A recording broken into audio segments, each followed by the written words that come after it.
सन्माननीय सदस्य श्री बाबाजी काळे। माननीय अध्यक्ष महोदय, पुरवणी मागण्यांवर बोलण्यासाठी संधी दिली त्याबद्दल धन्यवाद। सार्वजनिक बांधकाम विभागाच्या बाब क्रमांक 97, 100, 101, 118, पान क्रमांक 65, 66, 82 खऱ्या अर्थानं आमच्या खेड मतदारसंघामध्ये ट्रॅफिकचा प्रश्न मोठ्या प्रमाणामध्ये भेडसावत आहे। उद्योग नगरी मोठी आहे, नागरीकरण मोठ्या प्रमाणामध्ये वाढलेलं आहे। त्यामुळं पुणे नाशिक रोडला समांतर रस्ता या ठिकाणी एक्सप्रेस एक हायवे या ठिकाणी व्हावा म्हणून कालच शासनाचा सरकारचा 28,000 कोटीचा धडाकेबाज महामार्ग प्रकल्प म्हणून बातमी आली आणि राज्य रस्ते विकास महामंडळाने लवकरच सरकार समोर सदर प्रस्ताव सादर करणार असल्याचे समजले। 133 किलोमीटर हा औद्योगिक द्रुतगती मार्ग जर उभारला तर खऱ्या अर्थानं या ठिकाणी ट्रॅफिकलाही त्या ठिकाणी कमी पडेल। पुणे मुंबई रस्त्याला समांतर असणारा म्हणून खेड, शिरोली, वांद्रा, कर्जत, उरण, पनवेल रस्ता होणं गरजेचं आहे। अध्यक्ष महोदय, मध्ये लोक बोलताना लिंक सगळी बिघडते आणि करता येत नाही। माझ्याकडून बोला, पाहून बोला, माझ्याकडे पाहून बोला। पुणे मुंबई रस्त्याला समांतर रस्ता म्हणून शिरूर, खेड, शिरोली, वांद्रा, कर्जत, उरण, पनवेल हा रस्ता होणं गरजेचं आहे आणि त्याबाबत लवकरच कॅबिनेटमध्ये मान्यता मिळावी आणि निधीची तरतूद व्हावी अशी अपेक्षा या ठिकाणी व्यक्त करतो।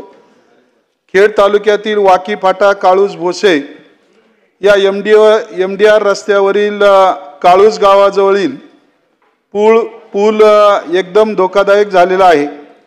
कधीही अनुचित प्रकार त्या ठिकाणी घडू शकतो। ग्रामस्थांनी, नागरिकांनी अनेक वेळा आंदोलनं केली।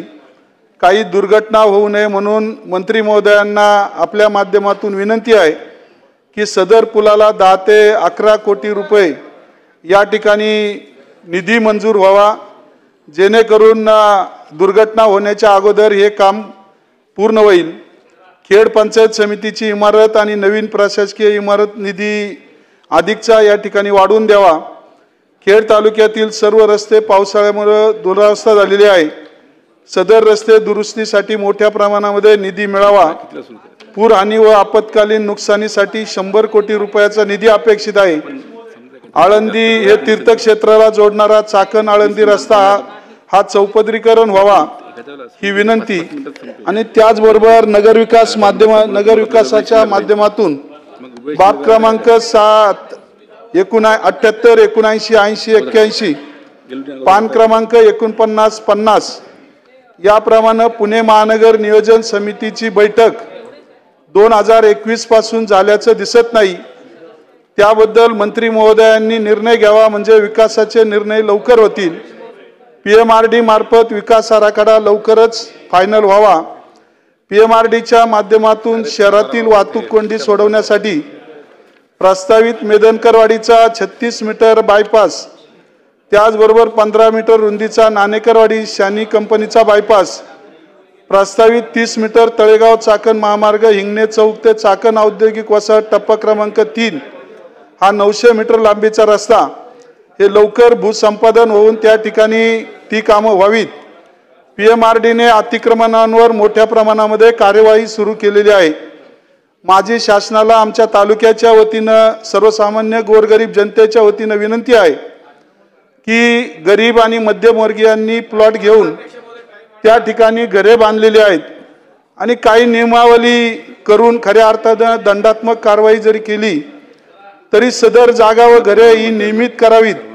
सर्वसामान्यांवर अन्याय होऊ देऊ नये अशी आपल्या माध्यमातून शासनाला विनंती करतो आणि PMRD या आर्थिक वर्षामध्ये कॉन्क्रीट रस्त्यांना परवानगी दिली आहे, परंतु तालुका खूप मोठा असल्याने अजूनही 100 कोटी रुपये निधी खेड तालुक्याला मिळावा अशी अपेक्षा व्यक्त करून देऊ फाटा येलवाडी रस्त्याला 100 कोटी रुपये निधी मंजूर केल्याबद्दल धन्यवाद देऊन त्याचं टेंडर प्रक्रिया लवकर व्हावी अशी अपेक्षा व्यक्त करून तोपर्यंत तो रस्ता दुरुस्त व्हावा अशी अपेक्षा व्यक्त करतो।